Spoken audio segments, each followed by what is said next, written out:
Ballard's Valley, before they torched, before they burnt the great house, they broke into the cellar. And in the cellar was a lot of wine and spirits. And so they started drinking and celebrating it too early.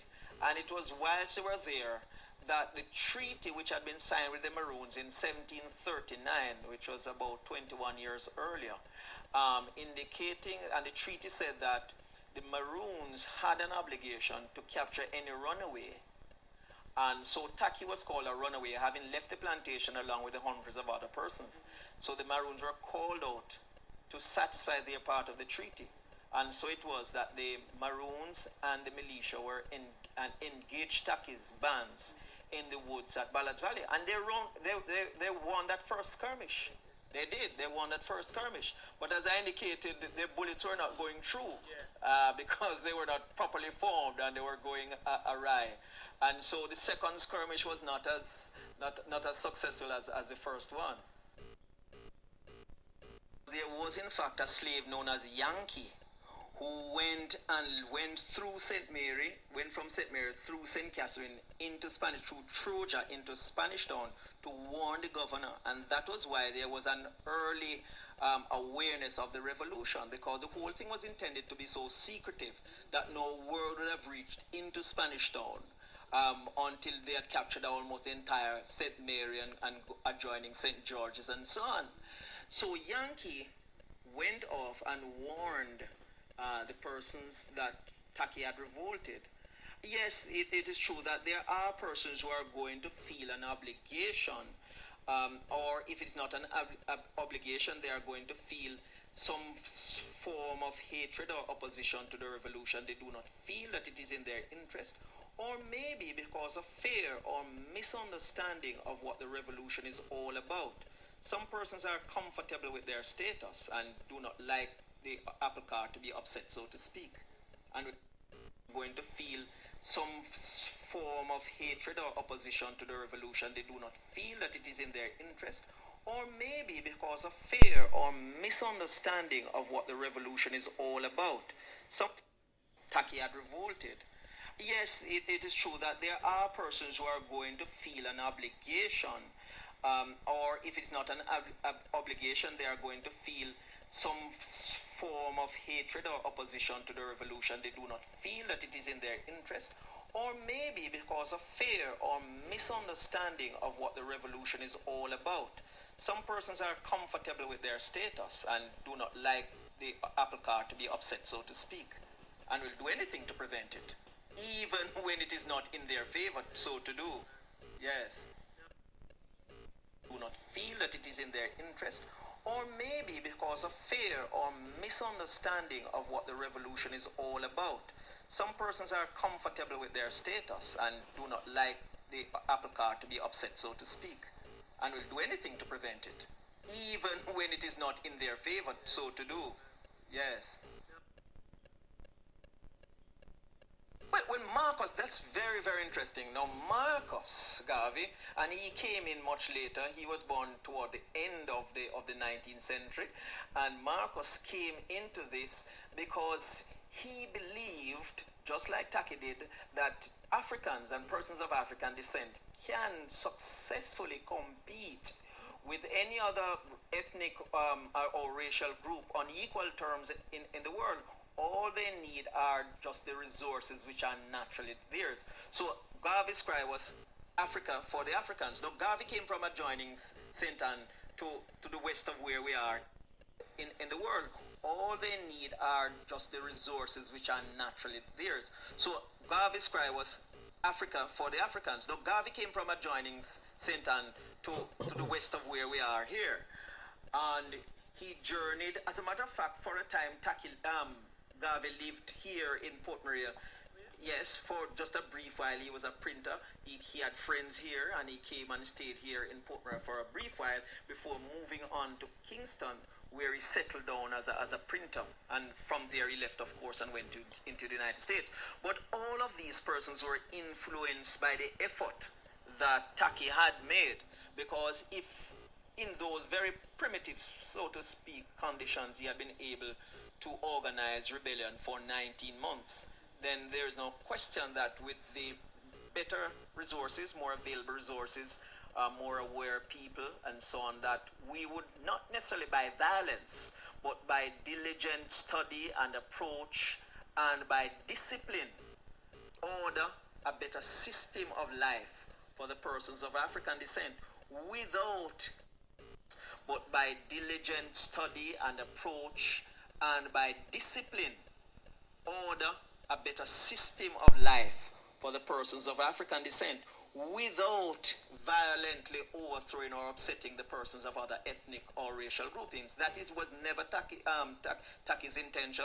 It was never Marcus Garvey's intention. It was never ever the intention of Paul Bogle. It happened because those persons with whom they were negotiating thought that violence was the only currency with which to deal with them.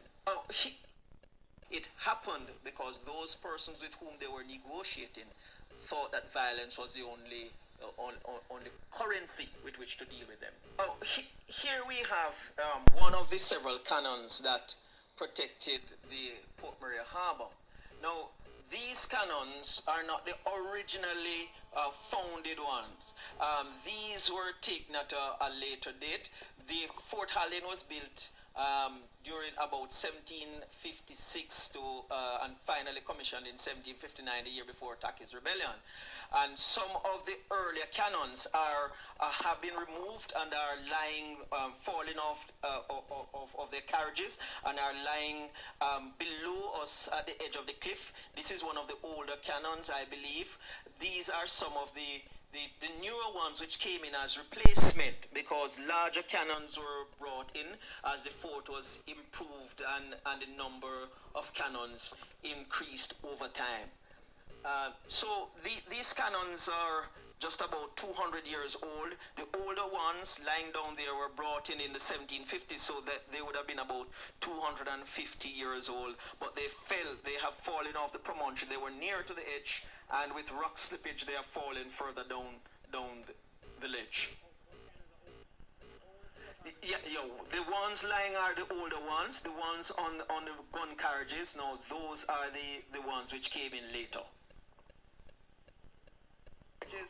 With the recoil, when they fired, these had a range. The ships entering into the east of the Cabirita Islands, they would ensure that no ship would enter into the east of the Cabirita Islands. These huge guns would fire on them as they rounded the promontory there and would try to enter into the Padgy River, either enter up the mouth of the Padgy River or come around the Cabirita Island to enter into the mouth of the Ochum River. Now, what you call it? Would that big island be like a shape for like the ships coming in? Oh yes, the Cabirita Island served two purposes. One, What is Cabirita Island? What is that? that's the name of the island, Cabirita. In the middle right here? Yes, that's the island in the middle there. That's that serves as a breakwater, so that even when the northeasterly winds are coming in to the lee of that, you would have a calmer area, and the ships would shelter on the other side of it. The second thing that it did, that it provided a sort of getaway for ships, because sometimes ships coming from the east would not know that there would be a man of war hidden to the western side of the Cabirita Island, and that is why What is that? a man of war would be a British warship. Oh, so is the ship always there? Yeah, there was usually a ship hidden to the western side of the Cabirita Island, and that is why What is that? a man of war would be a British warship. Oh, so is the ship always there? Yeah, there was usually a ship hidden to the western side of it, and so these guns would carry out the task of firing on that ship. They would go to the east of the Cabirita Island, and then the man of war would back them in. Jamaica was centrally located along the shipping lanes from the South American and North American, from the Central American mainland, ships transporting goods from the Spanish mainland into North America or into Europe. That Jamaica more or less stood along the main shipping lanes, astride the main shipping lanes. So one, it was strategically located. Secondly, is the fact that it was very important as a colony, being a major exporter of sugar. It was the height of the sugar industry in the 18th century, and Jamaica, along with Saint Dominique, Haiti, was one of the major producers of sugar in the Caribbean, and so this was money, represented wealth for the mother country. So therefore, countries such as France and Britain didn't play out their wars in Europe alone. The Caribbean was the theater in which they carried out their differences, which they played out their differences, and so of sugar in the Caribbean. And so this was money, represented wealth for the mother country. So therefore, countries such as France and Britain didn't play out their wars in Europe alone. The Caribbean was the theater in which they carried out their differences, which they played out their differences, and so they would seek to capture territories. And this was almost like chess pieces on a board. You take this, I take that, and so it almost determined the outcome of the war, so to speak.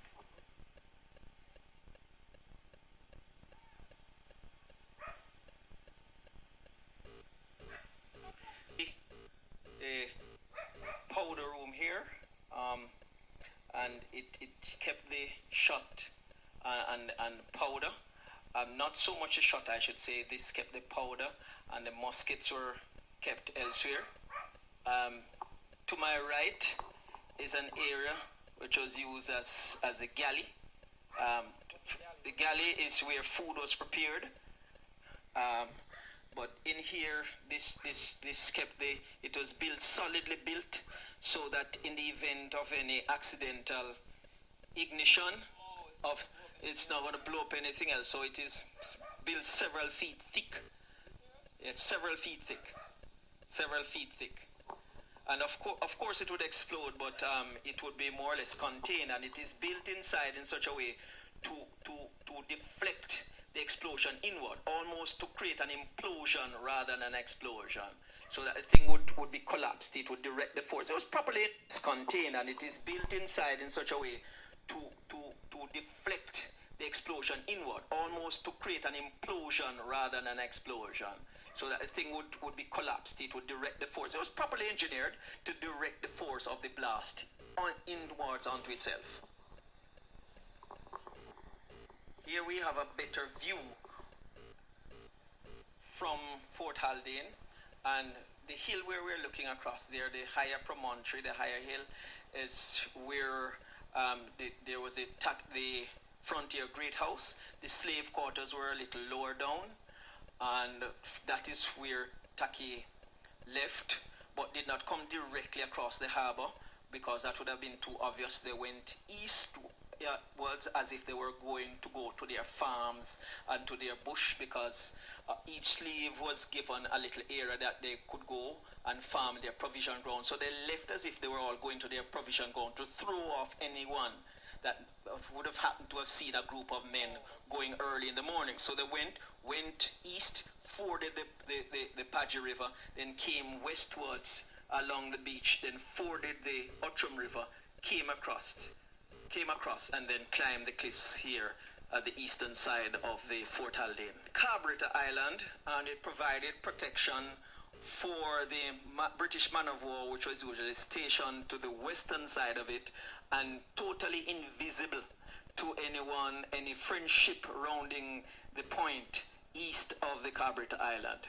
Whilst the naval guns would now set up a barrage of fire on the ships, and they would race to go behind the Cabirita Island, that is to the east of the Cabirita Island, and there they would be cornered by the man of war rounding upon them.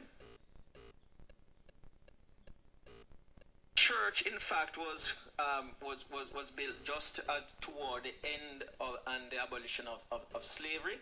No, it was not used to hang anyone. There is no artifactual evidence, nothing at all, or documentary evidence, no dungeon, anything at all to suggest, no anecdotal story, no textual message to suggest that it was used for any such thing.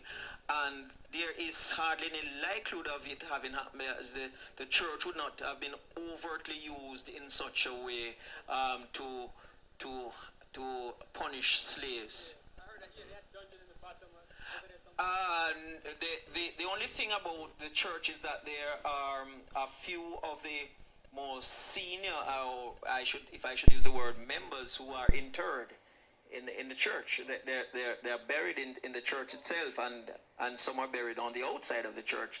Yes. So that's the only thing I would say that it's different from to many of the other churches, although some of the other churches have graves inside the churches as well.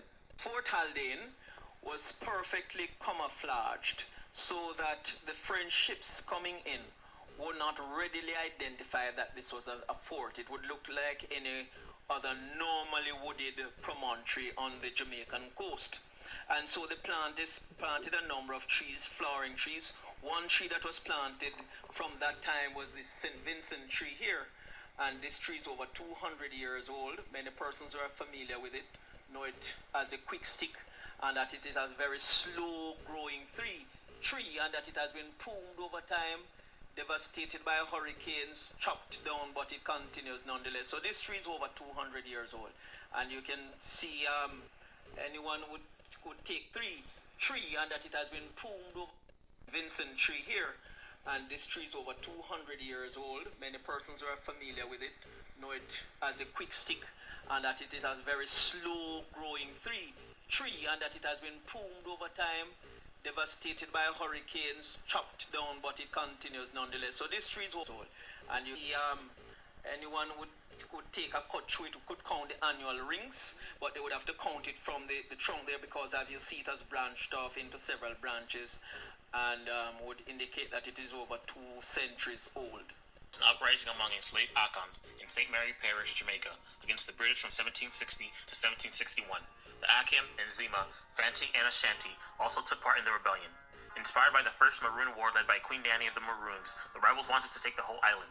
Beginning Easter, Monday, April 7th, 1760, Tacky and his rebels began by killing white masters and overseers on the Frontier and Trinity plantations. The owner of the Trinity, Zachary Bailey, managed to escape. Slaves who also rose up on the Esher estate owned by William Beckford and joined the rebellion. Hundreds of rebels made their way to the Fort Haldane storeroom, where they killed the storekeeper and captured and defended the town of Port Maria from British colonial forces. Tacky and his troops took 4 barrels of gunpowder and 40 firearms and overran the Haywood Hall plantation. In response, on April 9, 1760, Lieutenant Governor Sir Henry Moore dispatched the 74th Regiment, comprising of 80 mounted militia from Spanish Town, to the rebellion in St. Mary Parish. Ironically, the militia was joined by Maroons from Moortown, Charlestown, and Scots Hall, Jamaica. On April 12, 1760, British troops and their Maroon allies attacked the rebels, wounding Tacky in battle. 2 days later, more Maroons under British command met Tacky in the Battle of Rocky Valley. Many rebels were killed, and many more fled to a cave by what is now called Tacky Falls, where they committed mass suicide. Tacky and a few rebels fled into the woods pursued by Maroons.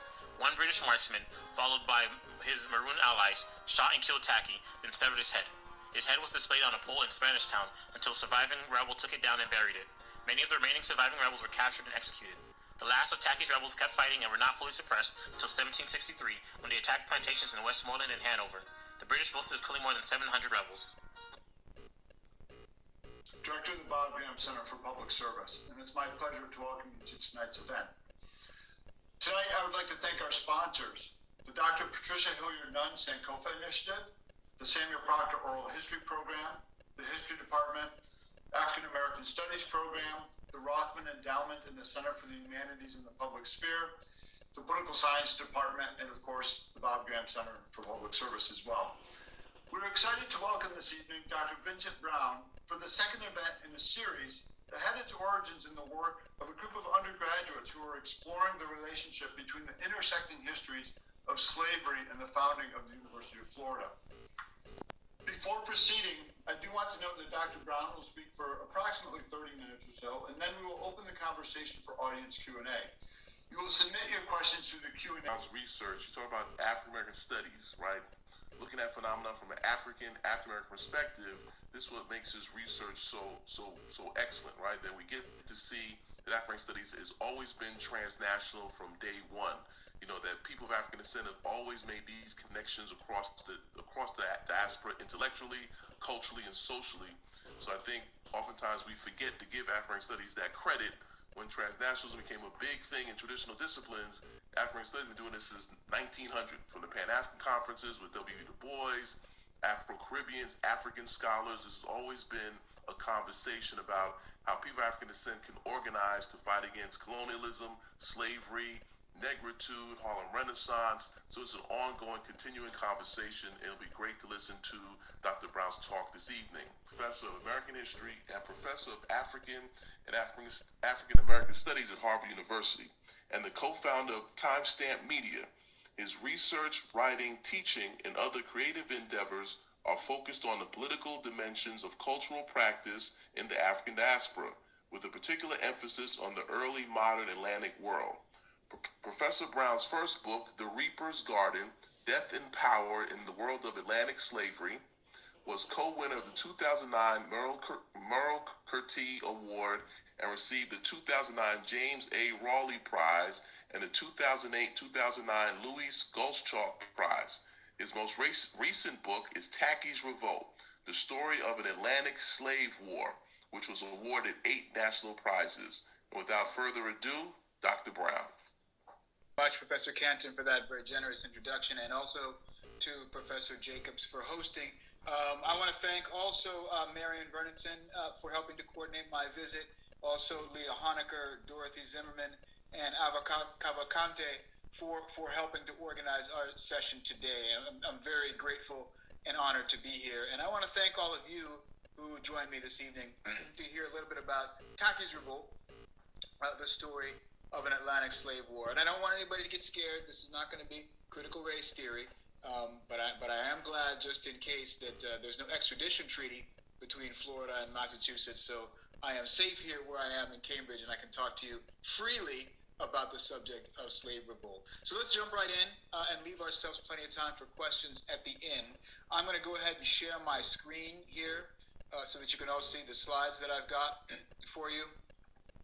And then I'll begin speaking for about 35 minutes.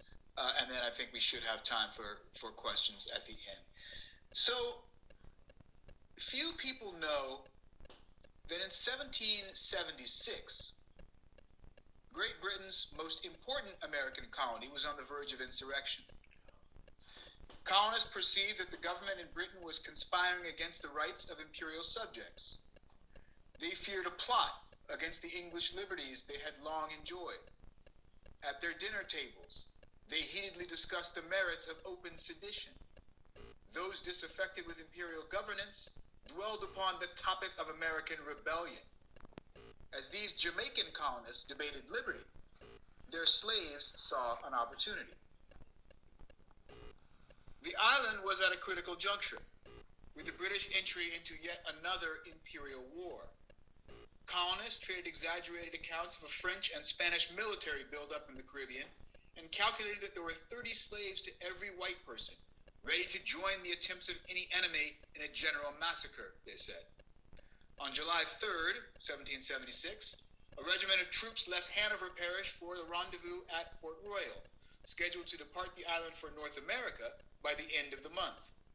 Throughout that parish, enslaved people gathered frequently in houses, grounds, and open fields to hold very serious conversations, which stopped suddenly upon the approach of anyone they did not trust. They were strategizing. Now or never, they thought, was the time to make themselves masters of the country.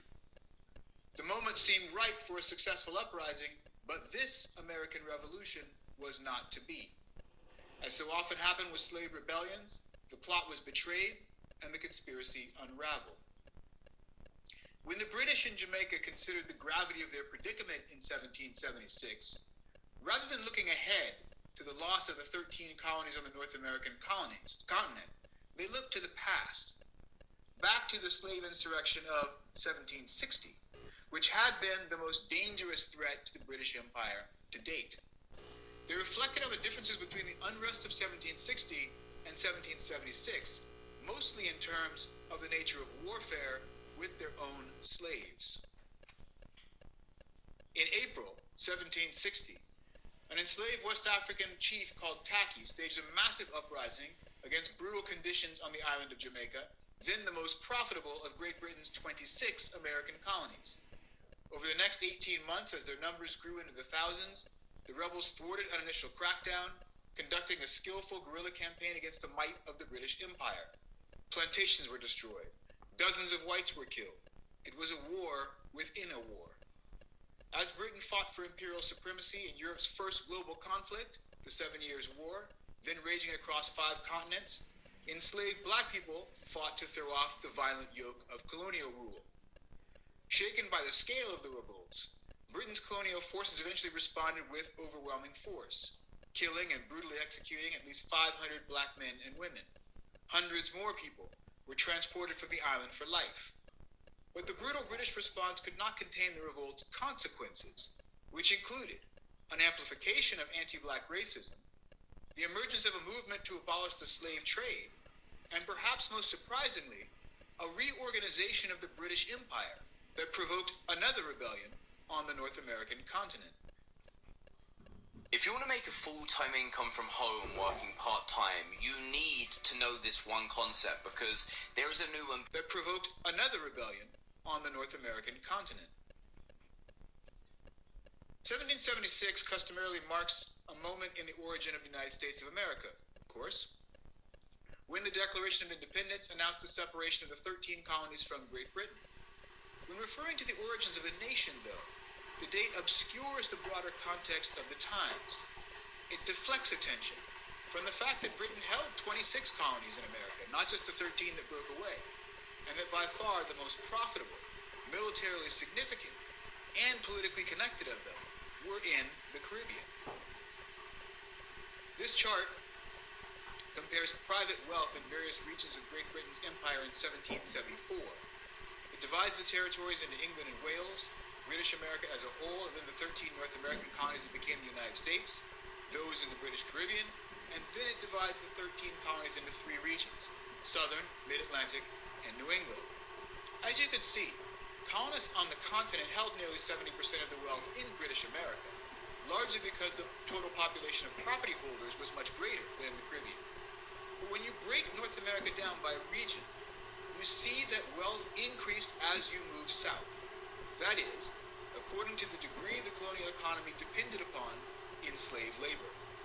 And when you examine the average amount of property held per free white person, an astonishing disparity leaps out. In the British Caribbean, where some 90% of the population was made up of enslaved black people, free white people were stupendously rich, boasting more than 17 times the wealth of those in the 13 colonies. Indeed, the average private wealth of a free white colonist in Jamaica, the single most lucrative American colony, was nearly 58 times greater than that of a similar settler in New England. Military deployments were distributed to protect that wealth. The British Royal Navy kept its 3 main stations at Port Royal, Jamaica, established in 1696, English Harbor, Antigua in 1731, and Halifax, Nova Scotia after 1749, 2 in the Caribbean and 1 in Canada. Often, there were nearly as many warships assigned to Jamaica as to the whole of the North American continent. Jamaica's planters and merchants wielded greater influence in the imperial metropolis than their North American peers, which goes some way to explaining why poor Governor Thomas Hutchinson of Massachusetts couldn't get as much support as he needed, as soon as he wanted, from British policymakers when rebels rose up in that marginal colony in the 1770s. Before that American Revolution, the British were well aware that the event we now know as Tacky's Revolt represented the peak of imperial crisis, and slave revolt was generally a source of overwhelming concern. One planter who had lived through the upheaval wrote that, whether we consider the extent and secrecy of its plan, the multitude of the conspirators, and the difficulty of opposing its eruptions in such a variety of places at once, this revolt was more formidable than any hitherto known in the West Indies. According to 2 slaveholders who wrote histories of the Jamaican conflict, one of them being Edward Long, pictured here, the rebellion was organized and executed principally by people called kurumantis from the Gold Coast, the West African region stretching between the Como and Volta rivers, who had an established reputation for military prowess. Their displacement, forced migration, and rebellion shows how the slave trade shaped what I call the diasporic warfare that convulsed the 18th century Atlantic world. The transatlantic slave trade spread people from Atlantic Africa throughout the Americas. Some, who had been leaders or soldiers, suddenly found themselves uprooted from sustaining landscapes, scattered by currents and trade winds, and replanted in unfamiliar territories where they labored to rebuild their social lives. Inevitably, some of them determined that only war could end their bondage. This process of dispersal from a native land, transplantation, and adaptation to a new and strange one is familiar to students of cultural change, who have examined transformations in African religion, expression, and identity by viewing African, American, and Atlantic history in a common frame. A similar approach shows how the turmoil of enslavement and the daily hostilities of life in plantation society generated a militant response that traveled, took root, and sprouted in rebellions that reverberated across the Americas and back to Europe. That is what happened when those called kurumantis broke out in a series of revolts and conspiracies in the 17th and 18th centuries, most dramatically in Cartagena, Suriname, St. John, New York, Antigua, and Jamaica, an archipelago of insurrections stretching throughout the North Atlantic Americas. The Jamaican insurrections of 1760 to 61, followed by further uprisings of 65 and 66, were among the largest and most consequential of these. Were doctors Hassan and Hussein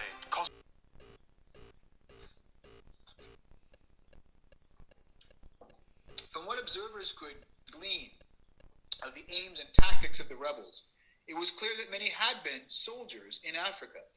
Perhaps whole cadres of people arrived in the Americas with military training and discipline, or at least some knowledge of defensive and evasive tactics learned in Africa.